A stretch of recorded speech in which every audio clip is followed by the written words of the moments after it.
Has love ever failed you? Maybe you loved someone who walked away. Maybe you did the right thing and got the wrong result. Maybe you trusted God with your heart and it still got broken. Today we're going to wrestle with one of Scripture's boldest promises. Love never fails. And discover why your disappointment doesn't mean love failed. It means God's plan is bigger than your expectations.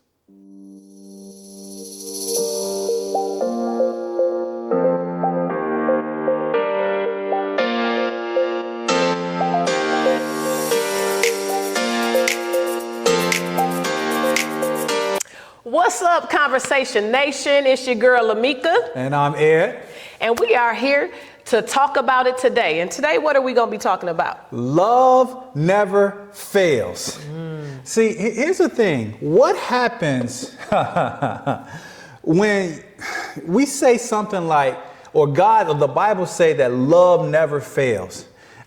You think about it, what happens when like a relationship doesn't work? You really love somebody, a relationship doesn't work. What happens when you really prayed and that prayer didn't work out, or they didn't get answered, or you gave? You're like, I really love this person and I gave, and that you got taken advantage of and that didn't work out, or and you gave everything you had to a thing, a situation, a job you really loved, and it didn't work out, and you feel like love failed me. And so today I really want us to really jump into this thing when we feel like love failed us, because the word says love never fails. Right. But then we feel like love failed us. So what's the deal? How do we get there? So I think one of the first things we got to really do is really define love. Yeah. And love. Or failing. Yeah. Or the failing piece of it, because I think, and I'll just jump right on in there, but I think part of it is, love never fails. We got to identify what love is and what that looks like, but then what does failing actually mean? Yeah. And let's ground it, because here's the thing. Love. Culture has defined love. I think every last person who's watching this, all of us have our own definitions of what love is. Right. We got the 5 love languages. And so everybody, you got to buy me gifts to show you love me. You got to spend time with me to show you love me. You got to do acts of service to show you love me. Say good things. Say good things to compliment me, right, to show you love me. Or you get the crowd that would be like, well, love is love. And so be nice to me. Or how about this? See, when culture starts to define love, what culture starts to say is love is acceptance, approval, and affirmation.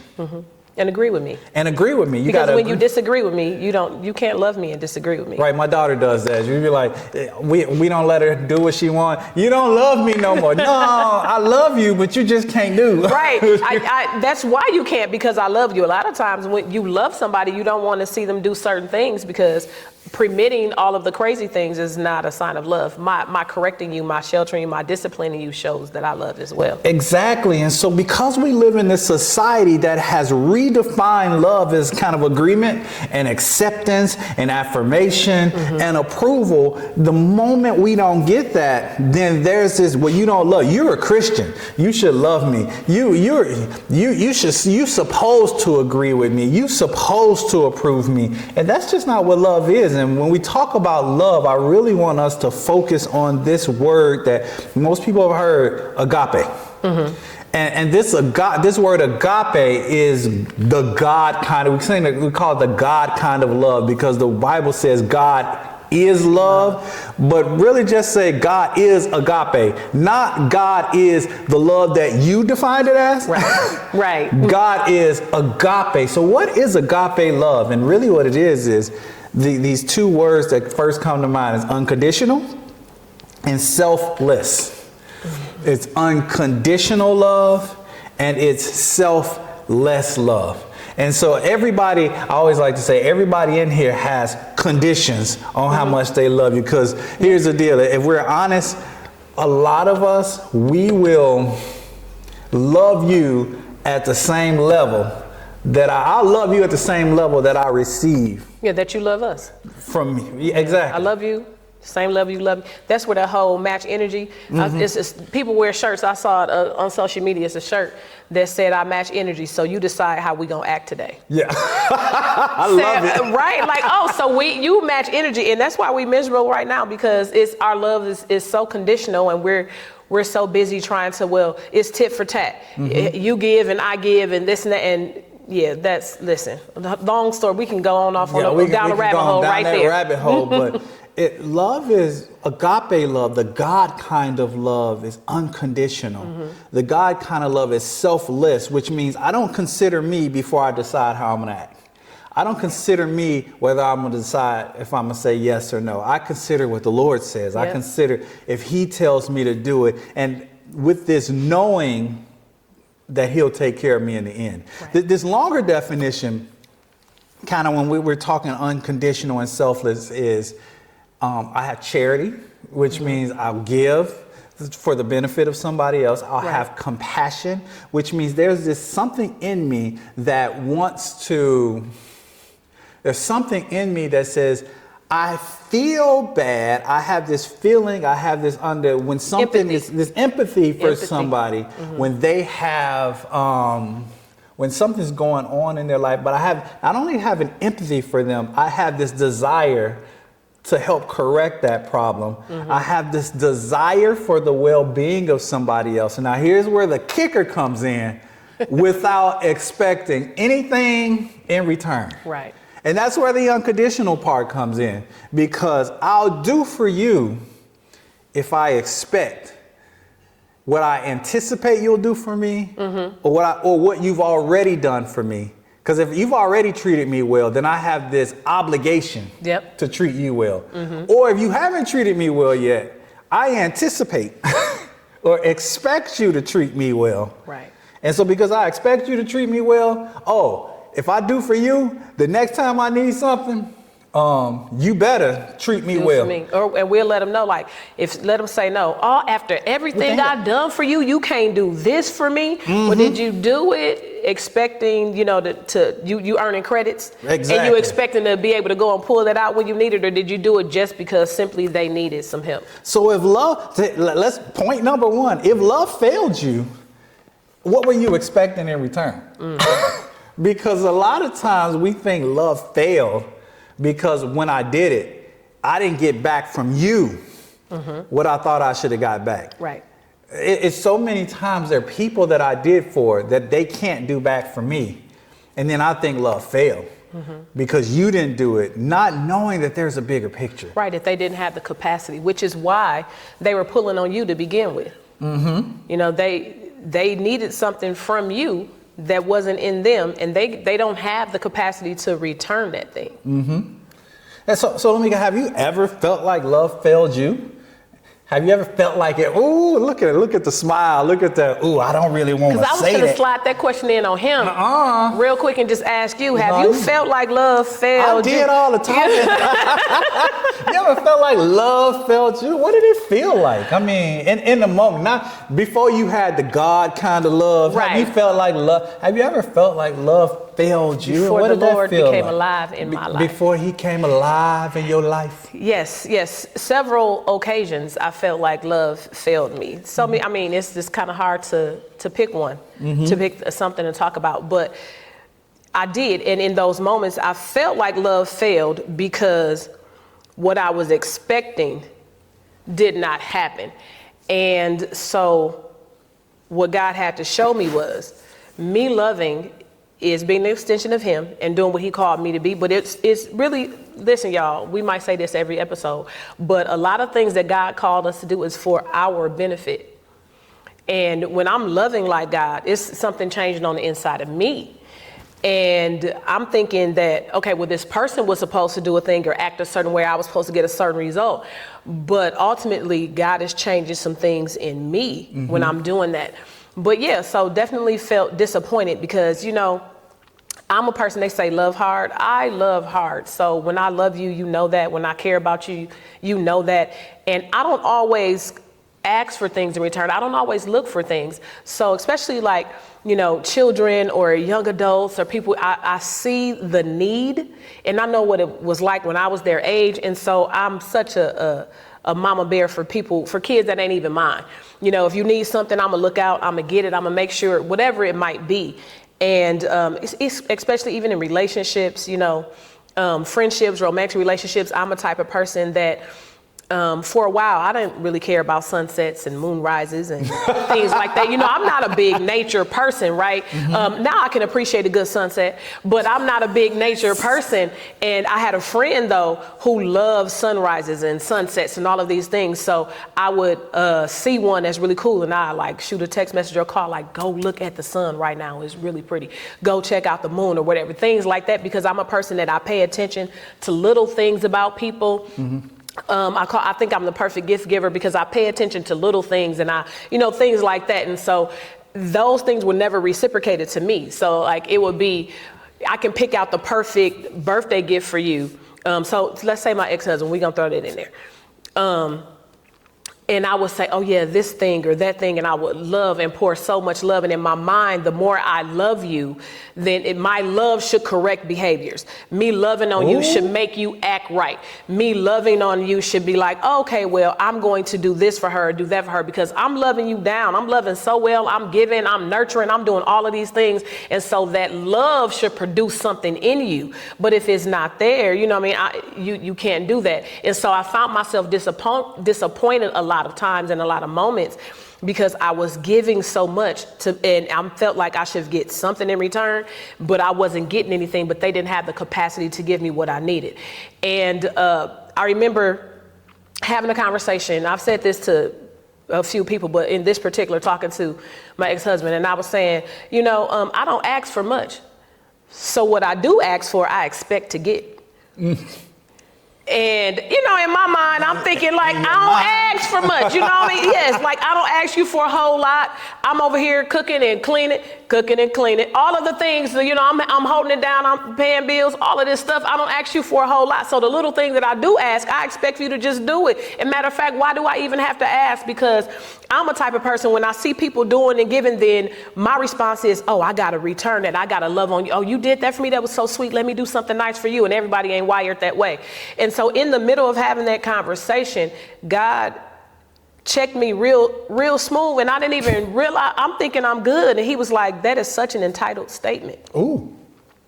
And I was like, oh, what do you mean? What shalt thou mean, in King James? Right. What doest thou meaneth? And he was like, that's entitled, because I'm saying I don't ask for much. So whenever I do ask you for something, I expect you to give me exactly what I asked for, when I asked for it, how I asked for it, and like I'm entitled to that. And he was like, that's an entitled statement. And so he started to deal with me about a lot of things. And I'll be honest, I did feel like love failed in my marriage because, like I said, if I'm loving you right and I'm loving it and all these things. And so for a while I was like, yeah, okay, I loved and it didn't work. It failed. I loved and it didn't work. And then God began to reveal different things to me and show me other things. And it wasn't even just about Lamika. It was about the capacity of my ex-husband, the things that he was dealing with, the hurt, the issues that he had. There's a lot of different things that he dealt with, like the death of his mom and, their relationship and a lot of different things.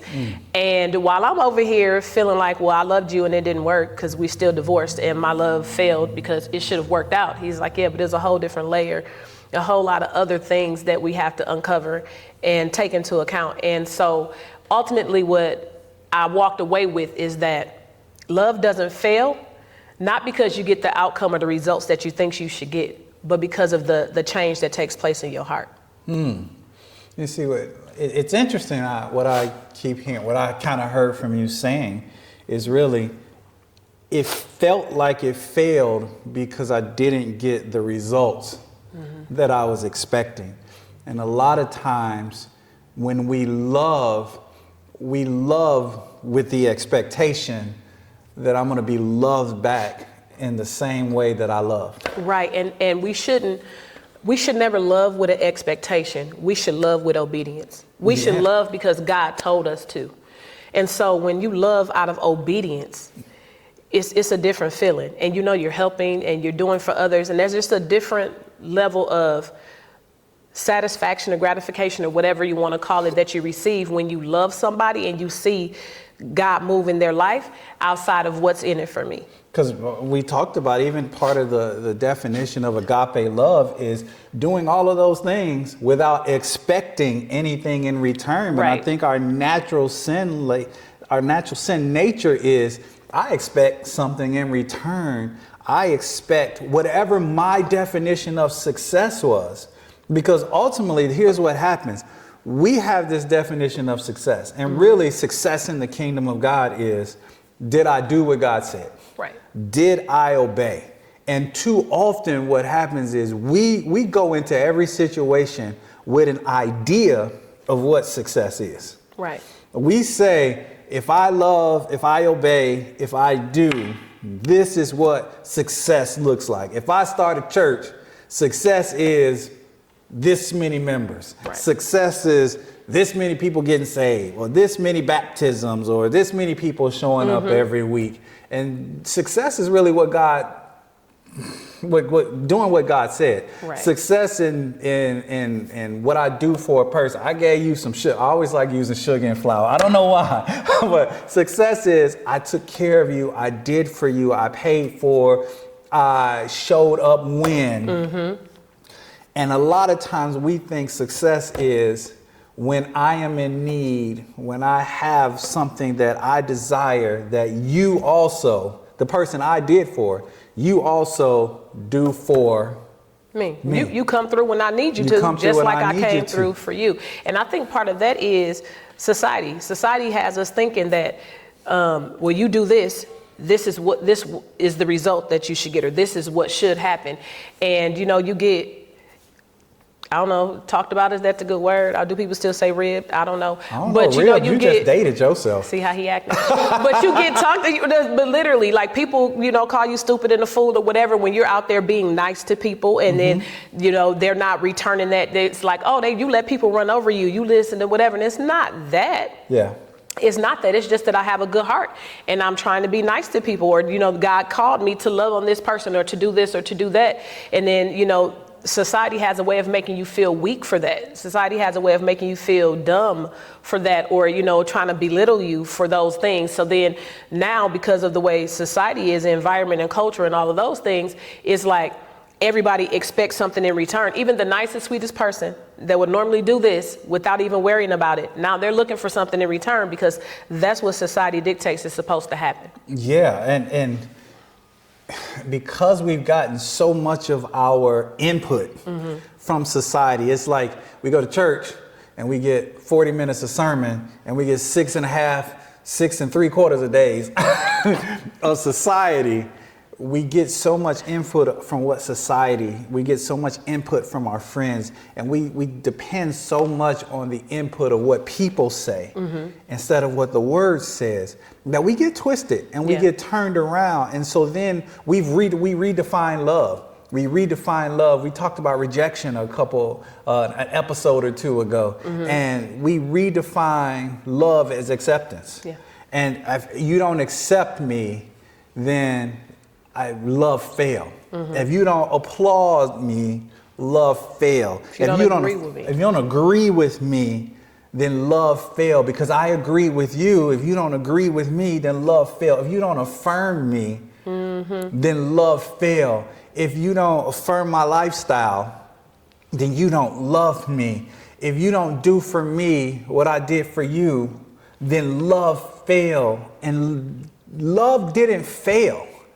Because love is caring about somebody. It's doing for and caring about somebody, having an empathy and a compassion for somebody, wanting to see them better without expecting anything in return. And that never fails when you do. Love is your why. Let's go there. Love is the center of your decision making. And when your why is right, it never fails. And I've said this before. Love may disappoint you, but it won't fail you. Right. That right there. Love may disappoint you. Love may not meet your expectations, because we all got expectations. Love may fall short of what you thought should have happened. Yeah. But I want you to know it did not fail you. And here's the thing that I'm concerned about. Sometimes when we feel like love failed us, it affects our faith. It does. Because it's hard to love when we feel like we haven't been loved. It's hard to, let me say it like this. It's hard to love again when we feel like we've loved and not been loved back. It's hard to love again. Like I can remember like a past relationship, and we broke up, and I felt like I never want to dance again. No. Guilty. Nah, I cannot sing. But wow. Y'all know what I'm saying. Have you ever been in a relationship and you loved, and maybe you've been betrayed in that relationship, and you loved, and maybe it just didn't work out. You gave everything, and especially if you're the one that didn't want the relationship to end, and you felt like you couldn't love again. Your faith in love was gone. Your faith in people were gone. Wow. Or you did what God told you to do.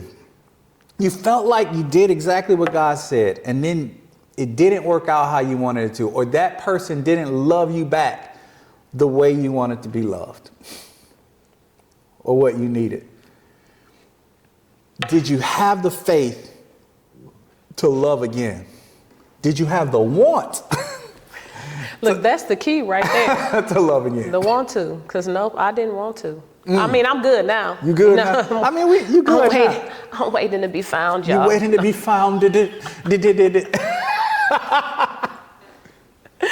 Oh my goodness. But you waiting to be found. But there's a period when we're hurt, because anytime we're hurt, generally what happens is we start to make. What we start to do is we start to put conditions. Remember that unconditional part? Every time we get hurt, we start to put conditions around our love. We start to put conditions around our yes. Yeah. We say no really easy, and we put conditions around our yes. And so when we start put conditions around our yes, we put conditions around our love. Exactly. And we start conditions around our love, we put conditions around the God that we send out and the access to God that comes in. And we put conditions around our obedience. We put conditions around. Because God told us to love, and if you're putting conditions around your love, then it's conditions around your obedience to God. And you're saying, okay, God, I'll be obedient right here, but not right there. We don't like to acknowledge that. And you're talking about the hurt and the loving, and it's hard to love again. Y'all gonna have to check out our episode, Loving After Trauma. Yeah, Loving After Trauma. Because we address some of that, talking about how you're gonna love after trauma. So if you felt like love failed you or disappointed you, we're gonna address some things, but it's also how do you love again after that. Yeah, it's we put conditions on there, and we don't want to keep them. I'm not gonna go into that episode. Go look at the loving. I know I'm sitting here trying not to. When you were talking about that, I'm like, I don't want to go. No, we don't want to go into the Loving After Trauma episode. Go watch the Loving After Trauma episode. But we want to make sure that as we get to this place, we think love fails. Love doesn't fail. How do we? I may answer this now. I'll throw it out to you. How do we get to this place where we can conceptualize love not failing us, even though it disappointed us? So that's a good question. Let me think about that. Or how do we reframe our concept of love? So to think about the fail part, and I think we both kind of maybe mentioned a little bit of it, but we have to understand what the fail means and what success is supposed to look like, and understand the disappointment. So you have to take all of those emotions and those feelings and say, okay, why do I feel like it failed? Because like you said, love is going to disappoint, but we have to have the right expectations. If I go into loving somebody simply as a form of I'm being obedient to God and doing what God told me to do, then I'm successful right there. See, the problem is when we look at success, we're thinking that our action produces a result, and that result determines whether we fail or succeed. And that's not it. When you're a Christian, when you're in God, success is simply obedience. So to be successful is to be obedient to God. Yeah. You do what God say, and you let him take care of the results. How that person responds now or 10 years from now, how that situation plays out right now, whether they realize things or not, whether it happens once you're no longer here, regardless of what those results are, that's not on you. You're tasked with being obedient to God, and showing love is one thing that he said that we need to do.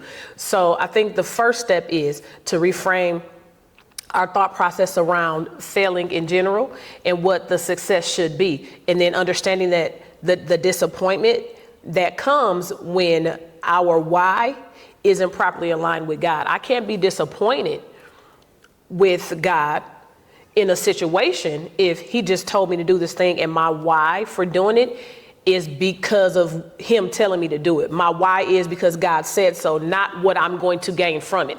I'm disappointed when I don't get what I think I'm gonna get. But if I walk in there without an expectation, without looking for a gain, there's no disappointment.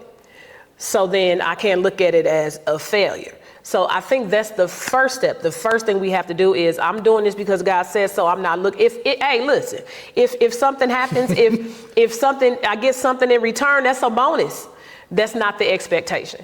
Did that answer your question? Yeah. I even just to piggyback on what you said is we can't measure success by their response to it. Sometimes success isn't even immediate. Sometimes success may take a few days, a few months, or even a few years. We have to know that sometimes our obedience is simply a seed. Yes. Sometimes, go tell this person this. See, we like to say, okay, I feel like I heard the Lord say this, and I go do it. I want to see some results. Right away. I want to know that I heard God. I want to know that what I did had some benefit. I want to know that what I did, what I said, what I heard, change somebody's life. Hey, the Lord said he loved you. Oh, thank you, Jesus. I needed to hear that today. And they might be like, I don't love him. And then, I don't think I went to love on them and they didn't love me back.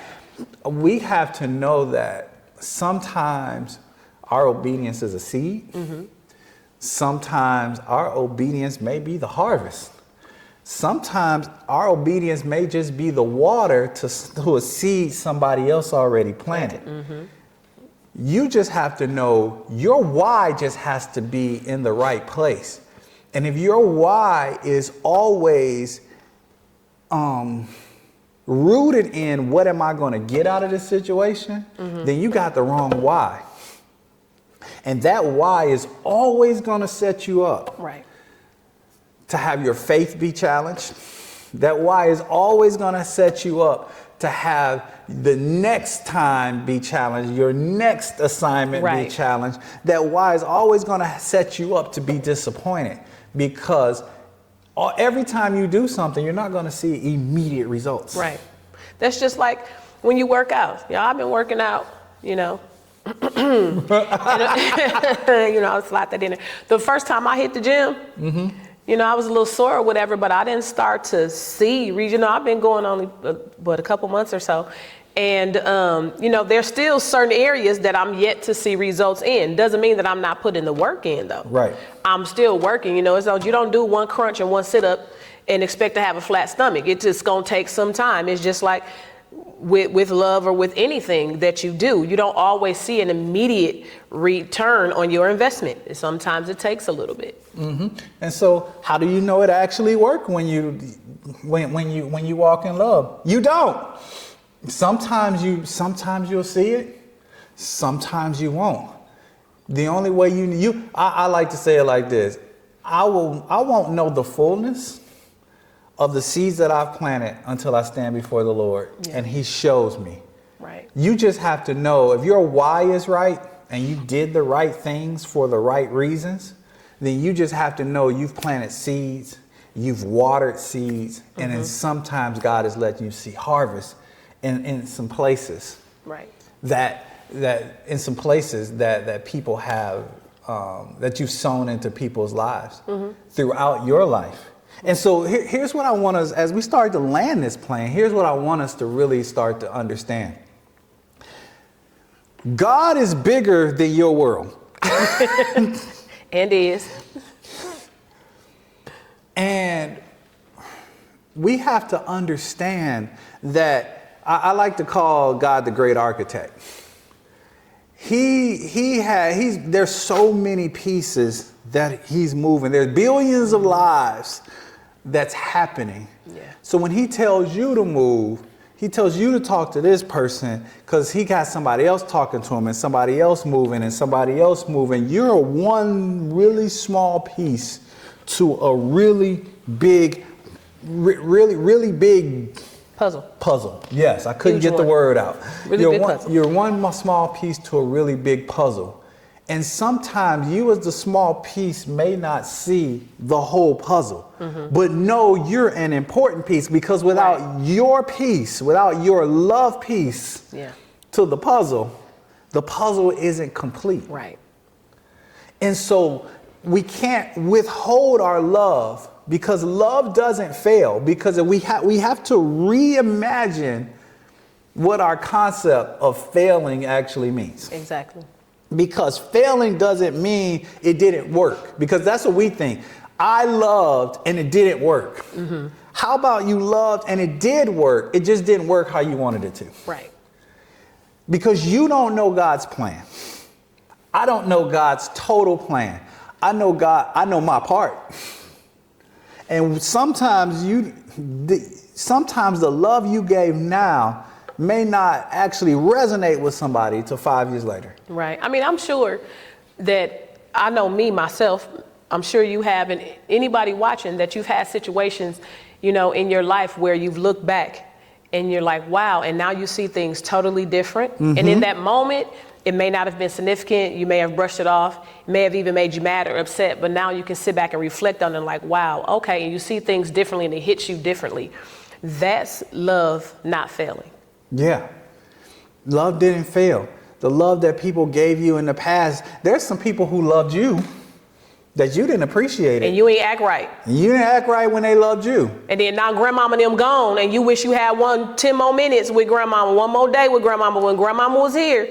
Is trying to love on you. You ain't want to spend time with her. Or, a parent or a friend or whoever. Somebody, it could have been, I like to bring up examples.